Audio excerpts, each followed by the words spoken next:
जय श्री कृष्ण दोस्तों। आज की वीडियो में हम बात करेंगे अक्षय तृतीया के महापर्व के विषय में। तो आमतौर पे जब भी अक्षय तृतीया का नाम हमारे सामने आता है तो लोग समझते हैं कि इस पर्व में केवल सोना खरीदना ही बड़ा महत्वपूर्ण होता है। महत्वपूर्ण है सोना खरीदना, आप सोना जरूर खरीदें, लेकिन इसके अलावा जीवन में शुभता लाने के लिए, अपने जीवन में पवित्रता लाने के लिए अक्षय तृतीया एक बहुत ही महत्वपूर्ण पर्व है। तो आज हम बात करेंगे अक्षय तृतीया के महत्व की, शुभ मुहूर्त की, पूजा विधि की, नियमों की, इसके अलावा क्या खरीदना चाहिए, क्या दान देना चाहिए। बहुत सारे लोग सोना खरीदने के सक्षम नहीं होते हैं, तो उनके लिए क्या ऑप्शन है जो कि आप खरीद के लक्ष्मी माता की कृपा प्राप्त कर सकते हैं। ये सभी हम अपने वीडियो में आज जानने वाले हैं। वीडियो को शुरू करने से पहले आप सभी से अनुरोध है कि हमारे इस वीडियो को लाइक कर दें, चैनल को सब्सक्राइब कर दें, क्योंकि बहुत ही इंपॉर्टेंट इन्फॉर्मेशन मैं लेकर आई हूँ। बहुत ही एफर्ट लगाना पड़ता है, तो एक लाइक तो बनता ही है। तो सबसे पहले जान लेते हैं कि अक्षय तृतीया किस दिन पड़ रही है। तो अक्षय तृतीया जो है वैशाख मास की शुक्ल पक्ष की तृतीया तिथि को मनाई जाती है, जो कि शुरू हो रही है 29 अप्रैल को शाम 5:31 से, और तिथि का जो समापन होगा वो 30 अप्रैल को दोपहर को 2:12 पे होगा। तो उदय तिथि के अनुसार जो है अक्षय तृतीया मनाई जाएगी 30 अप्रैल दिन बुधवार को। और इस दिन पूजा करने का जो शुभ मुहूर्त हमें मिल रहा है वह सुबह 5:41 से लेकर दोपहर को 12:18 तक रहेगा। बात करें इस दिन सोना खरीदने के शुभ मुहूर्त के बारे में, तो 30 अप्रैल को सुबह 5:41 से लेकर दोपहर 2:12 तक सोना खरीदने का अच्छा मुहूर्त माना गया है। तो आप इस समय अगर सोना खरीदना चाहते हैं तो खरीद सकते हैं। तो सबसे पहले हम बात करते हैं अक्षय तृतीया के महत्व की। तो अक्षय तृतीया जो है एक विशेष महत्वपूर्ण तिथि है। वैशाख शुक्ल पक्ष की तृतीया तिथि को अक्षय तृतीया कहा जाता है। अक्षय तृतीया पर सूर्य और चंद्रमा अपनी उच्च राशि में स्थित होते हैं। सूर्य होते हैं मेष राशि में और चंद्रमा होते हैं वृषभ राशि में, और दोनों ही ग्रह जो है जीवन के बहुत ही महत्वपूर्ण ग्रह हैं, और दोनों ही अपनी उच्च राशि में होते हैं। इसीलिए दोनों की सम्मिलित कृपा से जो हमें उस दिन फल मिलता है वो अक्षय हो जाता है। अक्षय का मतलब है जिसका क्षय ना हो, नाश ना हो।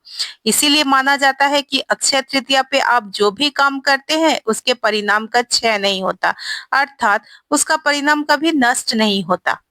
माना जाता है कि अक्षय तृतीया पर परशुराम भगवान, नर नारायण, हयग्रीव आदि देवताओं का अवतार हुआ था। अक्षय तृतीया के पर्व से बद्रीनाथ के कपाट खुलते हैं। अक्षय तृतीया के दिन मात्र ही वृंदावन में भगवान बांके बिहारी के चरणों के हमें दर्शन होते हैं। अक्षय तृतीया पर मूल्यवान वस्तुएं की खरीदारी की जाती है, खासकर सोना खरीदा जाता है, क्योंकि ऐसा लोग मानते हैं कि अगर हम अक्षय तृतीया में कीमती चीजें खरीदेंगे तो साल भर हमारे पास कीमती चीजें बनी रहेगी। अक्षय तृतीया में खरीदना ही काफी नहीं है, दान भी किया जाता है। दान का भी अक्षय पुण्य है, और दान जो हम करते हैं उससे सहस्त्र गुना फल की हमें प्राप्ति हो जाती है। अक्षय तृतीया के जो मुहूर्त है, दिन है, उसको बहुत ही शुभ फलदायी माना गया है। इसलिए बिना पंचांग देखे हम कोई भी कार्य प्रारंभ कर सकते हैं और वो शुभ फलदायी होगा। भारत में जो है इस दिन बहुत सारे लोग जो है विवाह करते हैं और मानते हैं कि ऐसा करने से वैवाहिक जीवन बहुत ही सुखद होता है। इस दिन सिर्फ खरीदारी का ही महत्व नहीं है, बल्कि पूजा का भी बहुत ही महत्व है। तो आइए मैं आपको अक्षय तृतीया की सरल पूजा विधि बता देती हूँ। तो सबसे पहले जो है हाथ में जल, अक्षत, फूल आदि लेकर अक्षय तृतीया की पूजा का संकल्प करें। भगवान विष्णु और देवी लक्ष्मी का ध्यान करते हुए उनका आवाहन करें।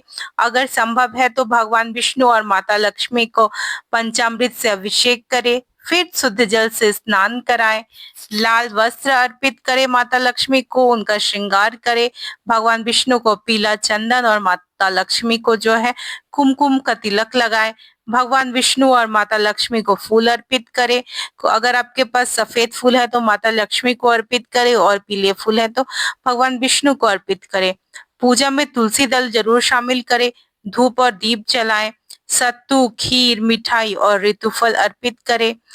ओम नमो भगवते वासुदेवाय और ओम ह्रीं क्लीं श्री सिद्ध लक्ष्मी नमो नमः का जाप करें। आप चाहे तो विष्णु सहस्त्र नाम भी पढ़ सकते हैं। अंत में आरती करें और इसके बाद जो अगर आपके पूजा में कोई भूल चूक हो गई है तो इसकी माफी मांगे। इसके बाद दान का संकल्प ले कि मैं आज अपनी सामर्थ्यानुसार अन्न का, वस्त्र का, आभूषण का, फल का या रुपए पैसे का दान करूंगी किसी जरूरतमंद को। और इस तरह से आप अपनी पूजा संपन्न करें। पूजा के बाद जो है आप अपने सामर्थ्यानुसार इन चीजों का दान कर सकते हैं, जो कि आपको अक्षय फल दिलवाएगा। इस दिन सोना खरीदना जो होता है बहुत ही शुभ फलदायी होता है और सोना खरीदने का जो सबसे अच्छा समय माना जाता है वह दोपहर का माना जाता है। तो अगर आप सामर्थ्यवान हैं, सोना खरीदना चाहते हैं तो दोपहर के समय सोना खरीदें।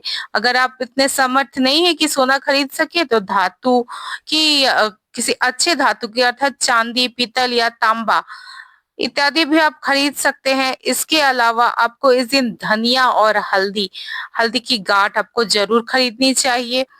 ये भी एक शुभ फलदायी चीज है। ये माता लक्ष्मी को बहुत प्रिय है धनिया और हल्दी, और ये सोना खरीदने के समान ही शुभ फलदायी है। और हाँ, अगर आप सोना या कोई भी धातु से बनी वस्तु या कुछ भी आप इस दिन खरीद कर ला रहे हैं तो सबसे पहले माता लक्ष्मी और भगवान विष्णु को अर्पित करें, उसके बाद ही आप उसका प्रयोग करें। और भी कुछ महत्वपूर्ण दान मैं बता देती हूँ, जैसे कि इस दिन आप जल से भरी मटकी, गुड़, शहद, नमक, चांदी, कपड़े, सोना, तिल, घी, मिठाई, गाय, भूमि आदि का दान कर सकते हैं। ये दान का जो है फल कभी नष्ट नहीं होता।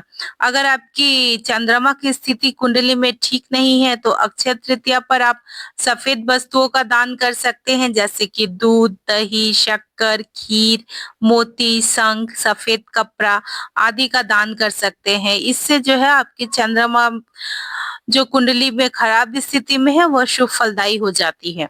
अक्षय तृतीया के दिन जो है आप अपने पितरों और देवों का ध्यान करके भी जल से भरे घड़े, जौ, गेहूं, चना, अनाज, सत्तू, दही, पंखा, छाता, जूता, चप्पल आदि भी किसी गरीब व्यक्ति को दान कर सकते हैं। इससे जो है पितृ काफी प्रसन्न होते हैं और सुख समृद्धि का आशीर्वाद देते हैं। तो ये अक्षय तृतीया की महत्वपूर्ण जानकारी जो मैंने आपके साथ शेयर की, आशा है कि आपको ये जानकारी अच्छी लगी होगी और उपयोगी भी रही होगी आपके लिए। तो आप अपने मित्र और परिवार के साथ भी जरूर इसे शेयर कर दें, ताकि वो हर छोटी बड़ी जानकारी, पूजा विधि, दान मुहूर्त सब कुछ एक ही वीडियो से जान सके। और आपको अगर ये वीडियो उपयोगी लगी है तो हमारे चैनल को सब्सक्राइब अवश्य कर लीजिएगा, क्योंकि हर फेस्टिवल से रिलेटेड जो भी इंफॉर्मेशन अपडेट रहते हैं मैं समय से लेते आती हूँ आपके लिए, ताकि आपको कोई भी कठिनाई का सामना ना करना उठाना पड़े और ना ही कोई भूल चूक हो जाए मुहूर्त और पूजा विधि में। तो बने रहिए हमारे साथ, मिलते हैं फिर नए वीडियो में। तब तक के लिए धन्यवाद। जय श्री कृष्णा।